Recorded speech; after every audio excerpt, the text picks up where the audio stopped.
course you've got a lovely NLA Tower, and then you've got a pocket development there. You've got that cluster around East Croydon, and then you've got the footbridge, which has been called the footbridge to nowhere, is going to have the link piece added. In fact, the link piece is already added, so that you finally have got that link from east-west across Croydon now.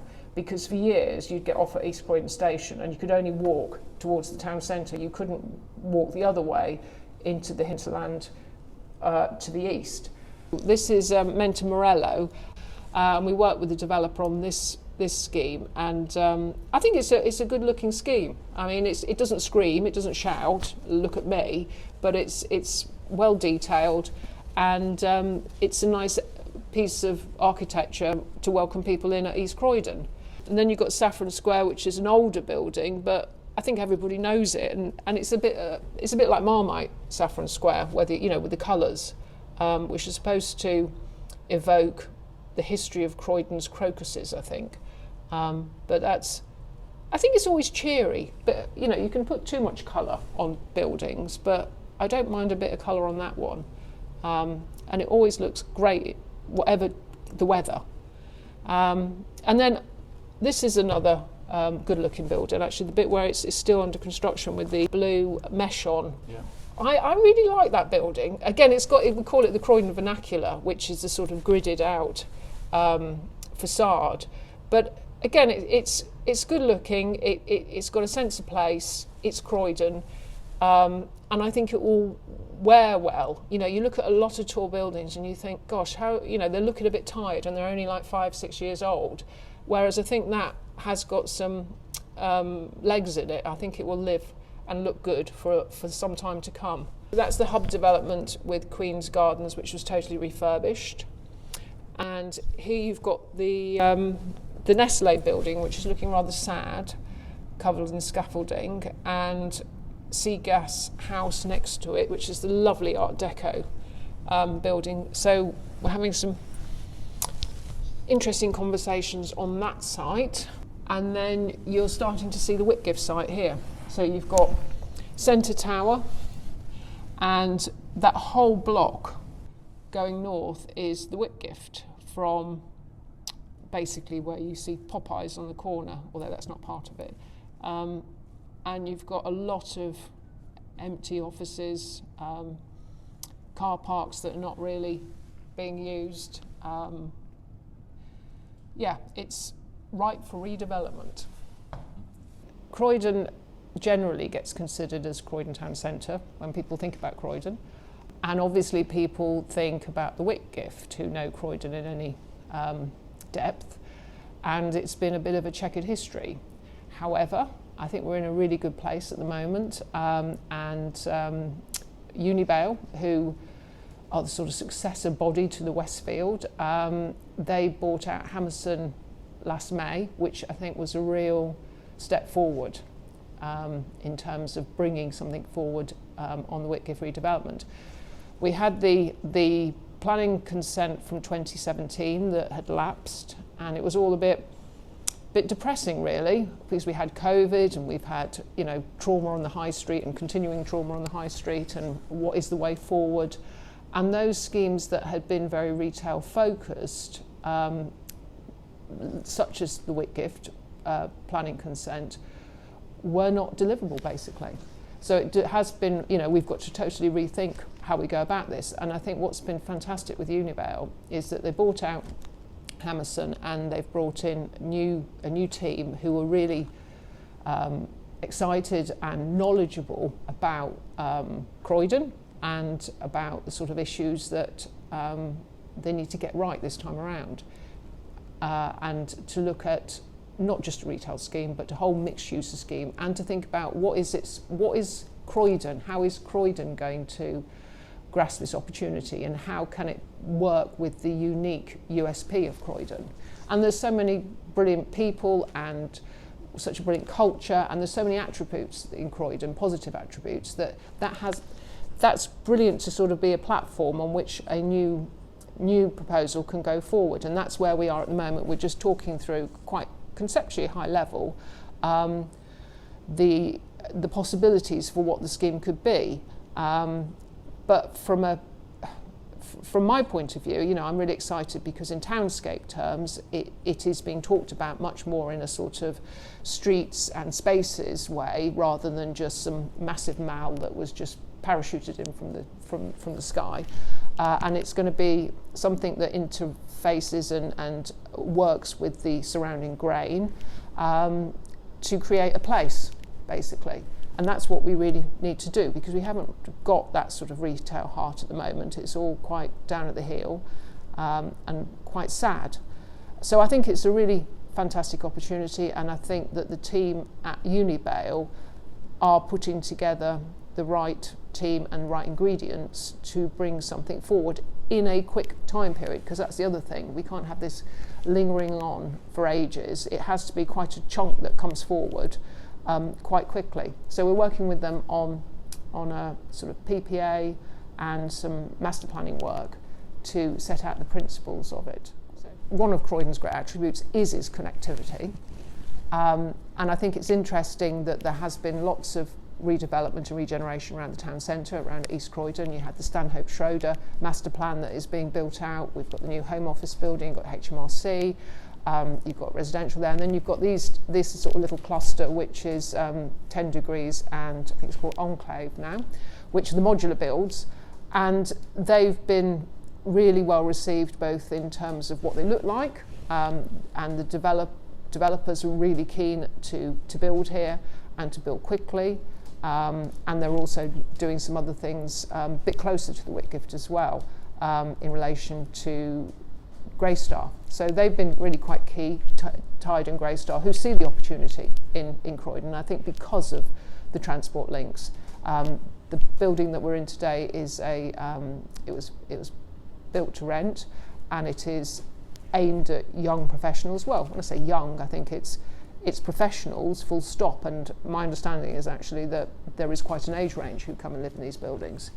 But I think part of its attractiveness is it's bang next to East Croydon Station, and you can be, 15 minutes up into London Bridge, so it's very easy. And that's been always one of Croydon's great attributes, is that great connectivity, but it's not just up to London Bridge, it goes out to Gatwick as well.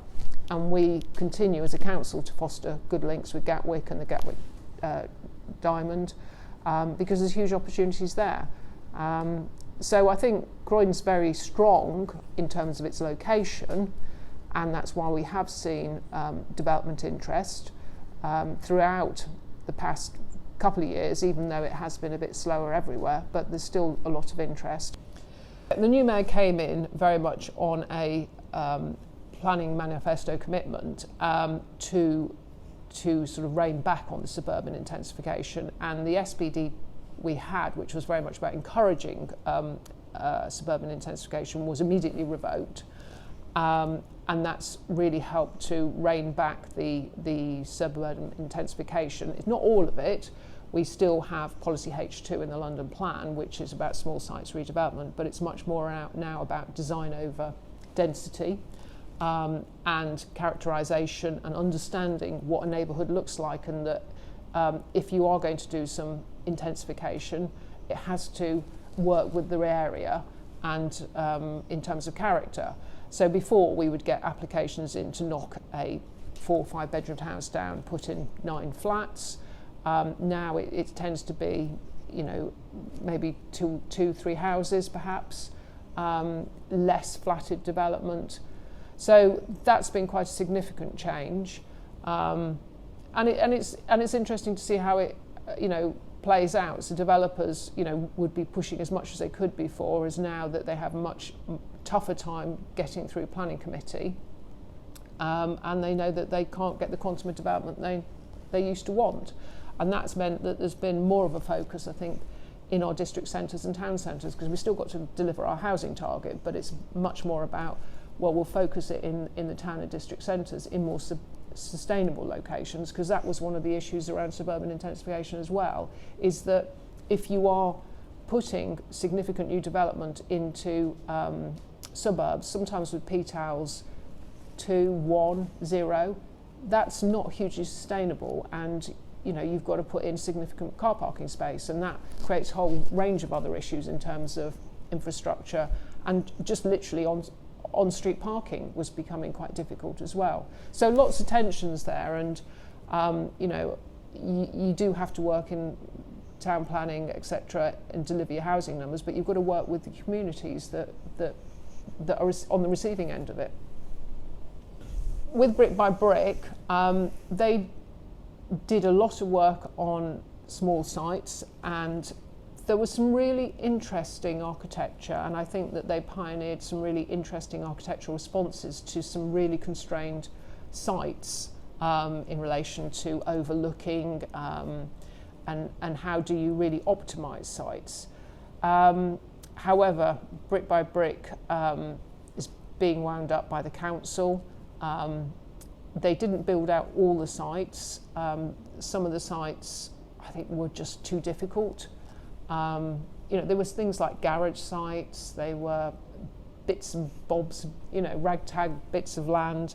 I think there's quite a lot of them were built out, and there are some really lovely schemes on it. Which range from, we've got Kindred House, which is real tall building. I'm trying to remember how many stories. It's good 30 plus down in the Croydon town centre, to detached houses sort of thing. So quite a variety, but no, the company is being wound up now. The interesting thing about Croydon is you've got a very sort of metropolitan urban centre, but out particularly down to the south, you have got huge swathes of greenbelt and really attractive countryside as well. So when we started our review of the local plan back in about 2019, we did look at greenbelt and in terms of developing our sort of spatial strategy ideas, and we did a sort of review of the greenbelt, which concluded that it was all sound, and the spatial strategy that was, I think, consulted on at Regulation 18, nobody had any appetite whatsoever to take forward development in the greenbelt, absolutely zero. And in any case, the iteration of the London plan, all that sort of greenbelt stuff was stopped at that point anyway, and greenbelt can't go forward until, or potential reviews of the greenbelt can't happen until the next iteration of the London plan. But we looked at it as a borough, and the political administration at the time was very clear that they didn't want to go into the greenbelt. And I think, especially when you walk around Croydon town centre and you see the development sites in the town centre and the district centres, there is still plenty of land to develop here. So that's what we'll be focusing on as a London borough. Croydon's town centre's character is very much tall buildings, and it is very special to Croydon, the sort of Manhattan sort of skyline, and the new additions we've had over the past 5 or 6 years have really added to that. And if you see it at night, I think it looks really fabulous. And in fact, when I was walking up today to this building, I see there's a load of film and TV crew, and they're busy turning the road outside into a piece of New York. So they had some New York traffic lights and New York signage up. So obviously they think Croydon looks like Manhattan, which is fabulous. And want to do much more of that.